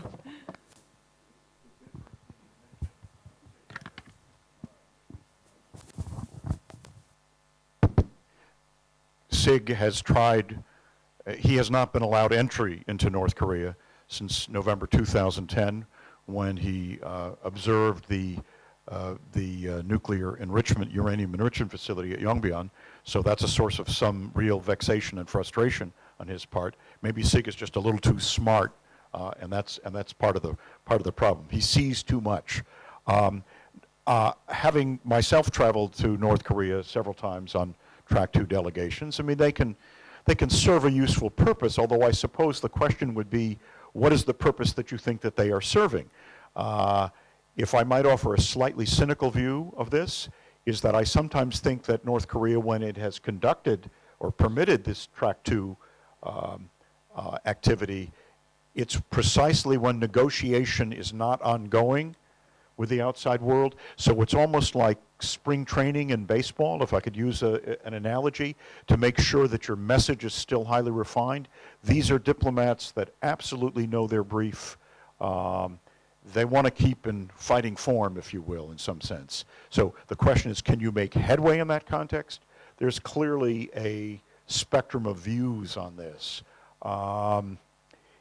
They provide perhaps something of a window into North Korean thinking, but the risk in all of this, it seems to me, not a risk in an avowed sense, but that they can be very, very stylized. They can be very, very structured. Different groups may go. They all go in for the requisite 3, 4, 5 days. They all get variations on the same message. Some might interpret it somewhat differently. But it is a channel. It's a channel, by the way, that at some level entails less avowed political cost, because if you're dealing with delegations that are governmental, maybe not by design, but there might be some presumption that this confers legitimacy on what you see. I would say, by the way, though, that there are real moments of insight. My second trip to North Korea was within weeks of President Obama's inauguration. And revisiting that occasion and listening to what we were told by our North Korean interlocutors, it was abundantly evident that North Korea had passed a threshold, that it regarded its nuclear weapons as not a negotiable proposition. It made this was Kim Kye-gwan, to be very specific. He made very clear that North Korea, if it was to re-enter any kind of talks, it would re-enter as a nuclear weapons state. These were not denuclearization talks. These would be arms control talks. These would be, therefore, very, very validating. So you try your best to say there's no sale there, but that doesn't necessarily mean that it would be listened to. But it was a signal and an indication to me that the decision to undertake another nuclear test was made by North Korea before President Obama ever set foot in office. Thanks for the question, Megan. Good to see you here. I wish I could have the kind of rich experiences as Jonathan to give you a more better informed answer. But I think in theory, track 2 dialogue certainly will help facilitate sort of mutual understandings and exchanges of ideas between two sides. But given the very particular sort of unique political sort of structural conditions in DPRK, I think probably we shouldn't put too much expectations into such kind of track 2 dialogue, unless you can get into a mission like Professor Pollack has been going into. You are able to meeting with a really high-ranking North Korea officials, and in such context, I think that will provide really useful ways for you to get into their, so to speak, their minds, and try to to detect any kind of signals they are trying to send. And frankly, I bet they are also using those occasions, opportunities as a way to send signals, as they wish. One other point I would just simply make is that those who go on Track 2 missions must understand they are Track 2 missions. They are not going as policymakers. They are going to try to learn, to broach particular issues, to see if there are alternative possibilities of one kind or another. And it may well be that in the absence of active diplomacy, it at least gives you some kind of a window into thinking and calculation in the North. If, for example, you began to see a very different composition among those participating in these Track 2 activities, that would be a very, very interesting indicator of potential change in the system. But what is really remarkable is that there is a core group of about a dozen North Koreans who basically have defined these activities for a very long time, and it's very, very steady work for them over the years. Anyhow, thank you. I saw, yes, there's a question there, and then, so first this one, and then... Thank you. Dr. Pollack, my name is Stefan. I'm a student of international development here at SPPM. Thank you for your lecture. Also, Wang Dong, thank you for your comments. My question is very simple. It's basically, do you think, in your opinion, that aid undermines sanctions? You mentioned in your talk that that Korea was getting ready to tighten its belt. Well, nobody's belt is tighter than the Korean people's belt, than the North Korean people's belt. So do you think that, you know, if the sanctions are supposed to increase pressure from below, that aid undermines that objective? You've phrased it in a very, very interesting way. And obviously, whatever has been undertaken in the way of multilateral sanctions under UN auspices requires the concurrence of all the involved parties. And the specifications of the resolution, of the statements, or the resolutions, are sufficiently elastic that they can be, that what is allowed or not allowed can be subject to some degree of interpretation. I think that it's fair to say that China has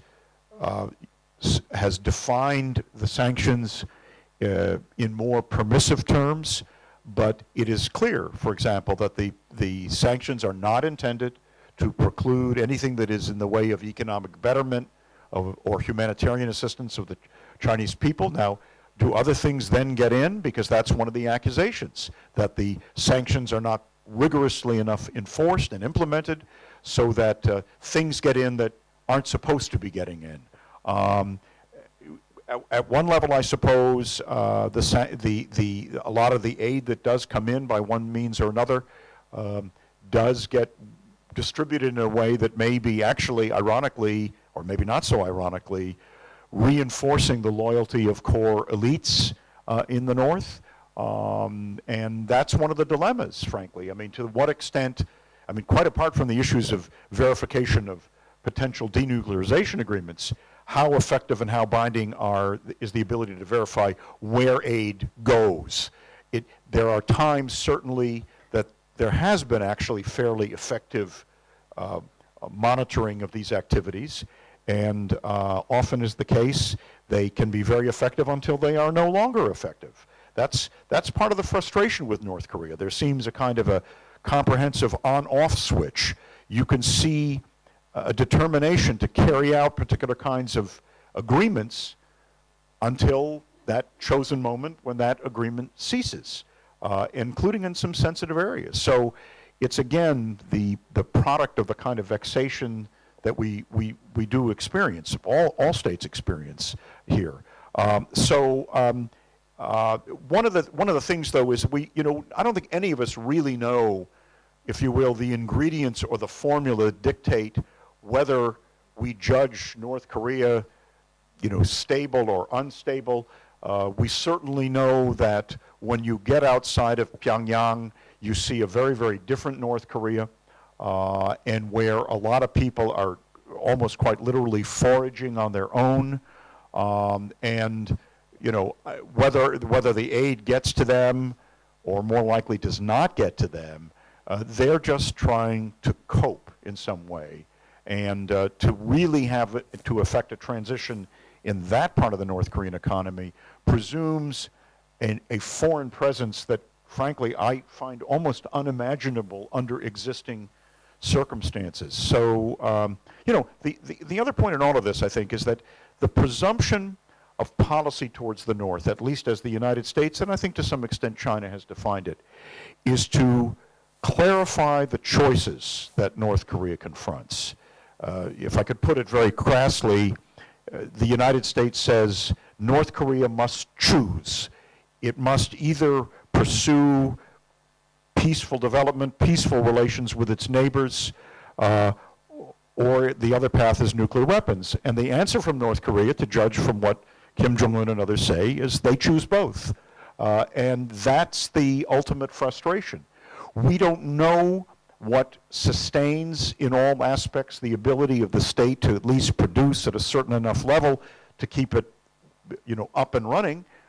There is certainly visible evidence of some transition within within Pyongyang and environs, but that is mainly to service the core strategic elites that benefit from the North Korean system. So this is a long-standing story. It's been a story when outside actors have been very generous with North Korea, as well as much more restrictive. And it's a sobering reminder just of how determined this state is to sustain itself over the longer term.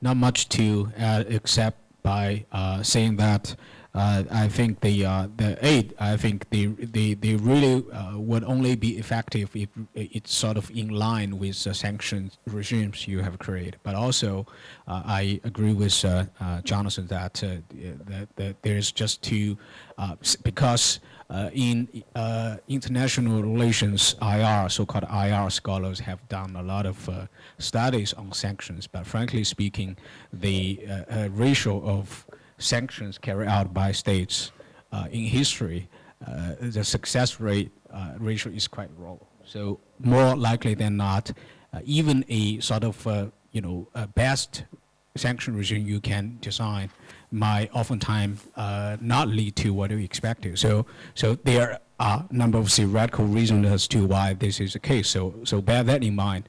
So I maybe kind of moderate a little bit of expectations we can have regarding the sanctions. One of that there are times that sanctions have kind of a, for some, a feel-good quality. You know, you feel you're making a political statement, irrespective of its consequences, and certainly there is often a desire, in some sense, to signal to North Korea the degree of unhappiness on the part of outside actors for their behavior, but the predictability or the automatic tendencies of whether there's a cause and effect relationship here is, I think, often highly problematic. As Dong has said, I would agree with him very much. There was a question, yes, right there. Last question? Oh, there's Yeah, I have to watch the watch. Yes, yes, sir.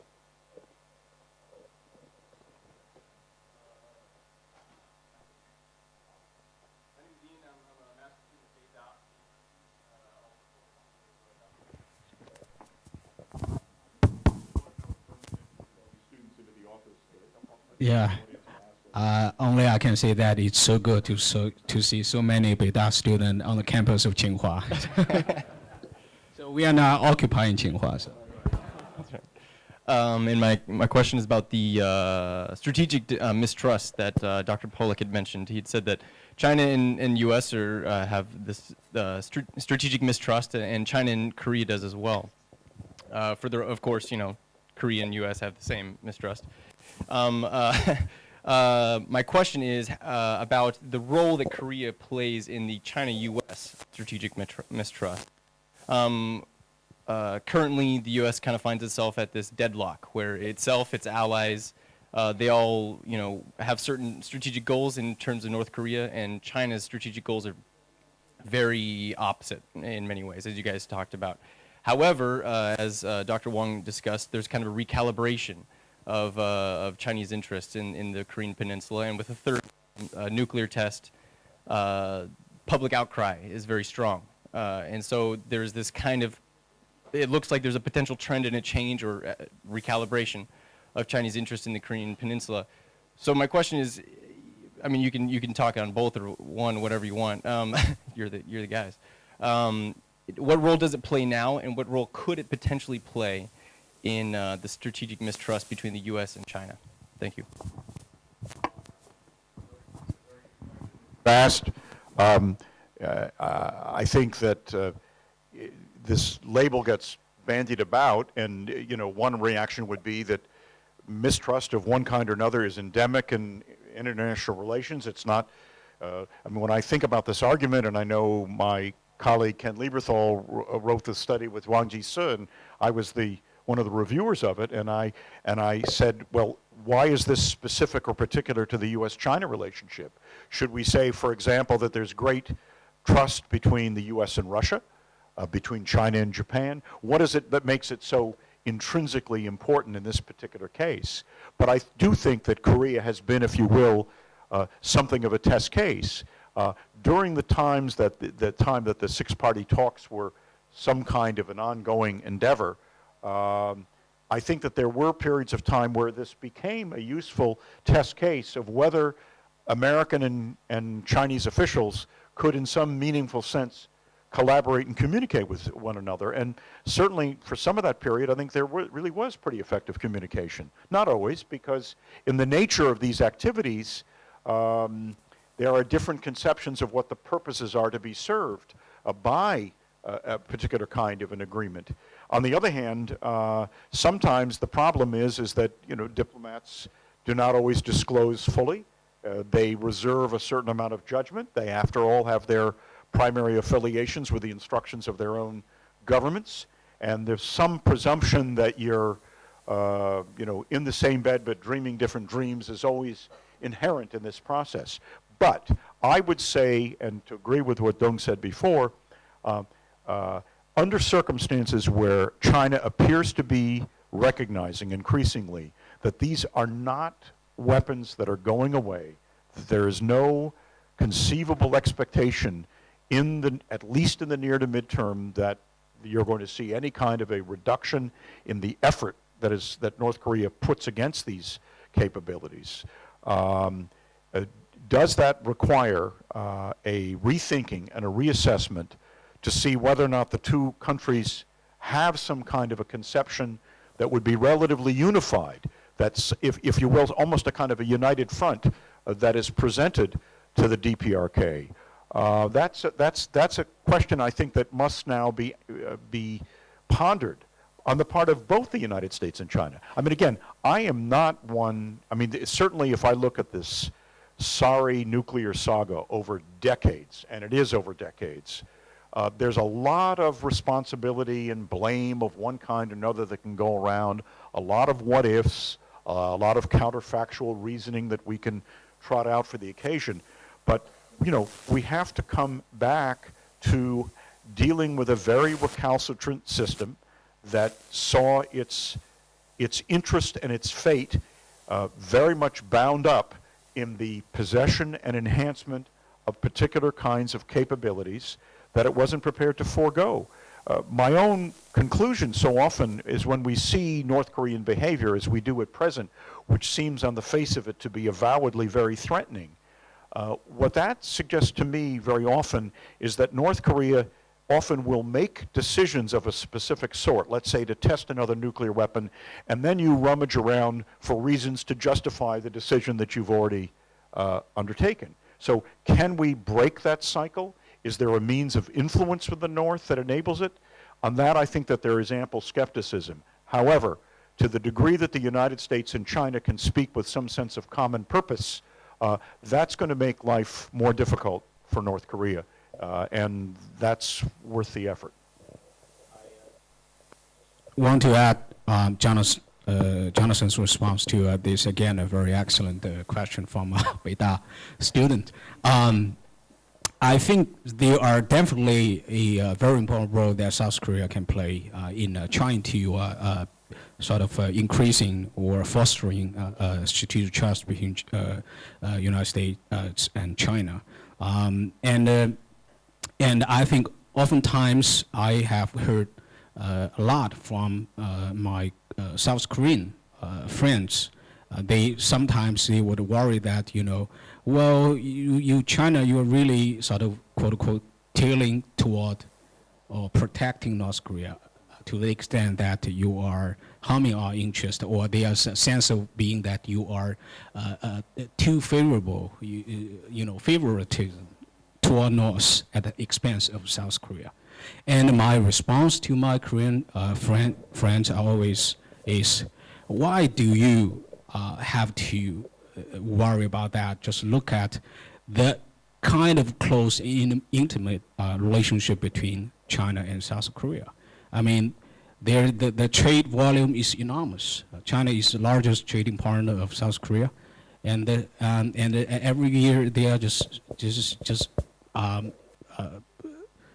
I think hundreds of billions of US dollars trade volumes, and millions of people from both countries travel to each other. And in fact, and also hundreds of thousands of people, they live, study, live, and work in each other's countries. Just, take Beijing, for example. We have a massive Korean town here, and we also have a huge number of South Korean student populations, I think at Beida, and I assume at Tsinghua as well. So just taking into account all this kind of close and intimate, from the political level to the people-to-people level relationship between the two countries, I do not see any reason that South Korea should be worried about that China will be sort of tailing toward North Korea at the expense of South Korea, so to speak. And that being said, and I just want to add that, in fact, I strongly believe that the strategic and security level or sort of component of US-ROK relations, I think we have to confess that sort of lags relatively behind the kind of economic and social ties between the two countries and two peoples. And I do strongly believe that the strategic relations ties between China and South Korea needs to be elevated to a new level.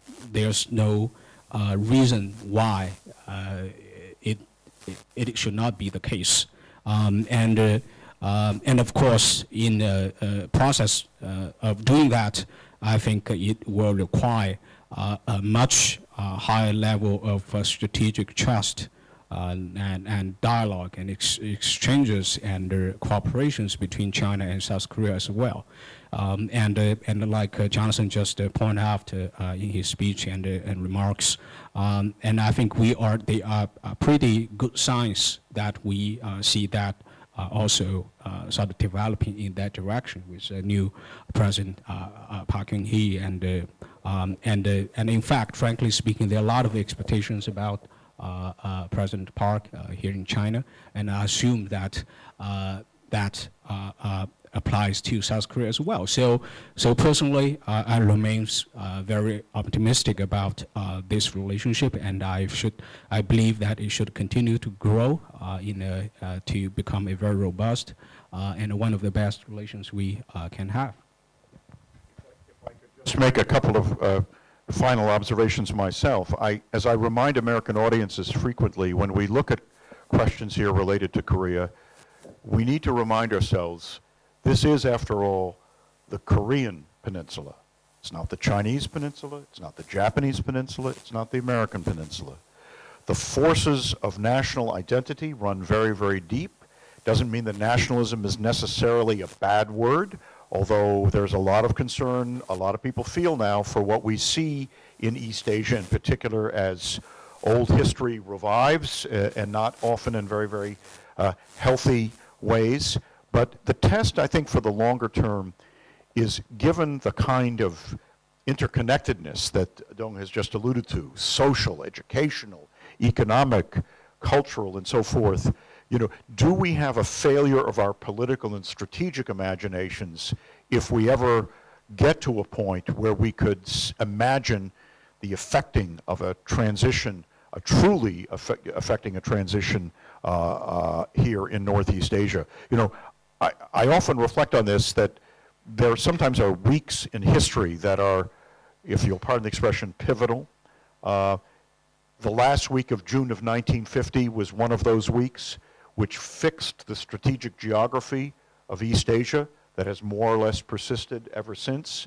What we're talking about here is whether there are conditions under which we would see changes here that, yet again, you could conceptualize a unified Korea and a powerful Korea, a Korea that would be able to sort of stand on its own, much more no longer subject to the depredations of imperial powers. That's still, I think that's a vision that animates many in South Korea. I don't know whether it animates anybody in the North, but we ought to keep that in mind as we imagine longer-term possibilities. But most assuredly, we are not there yet. And let's see if through careful action and determination, we can advance that kind of a goal, but do it in a way that doesn't lead to enormous instability and conflict. Thank you. Thank you, Jonathan and Professor Wang. I'm sure you have many more to share with us, and I'm sure there will be more questions, but we have to be on schedule. And so once again, thank you both for your open, in-depth, comprehensive discussion that we have today. And thank you all for your participation and wonderful questions. Thank you. Thank you.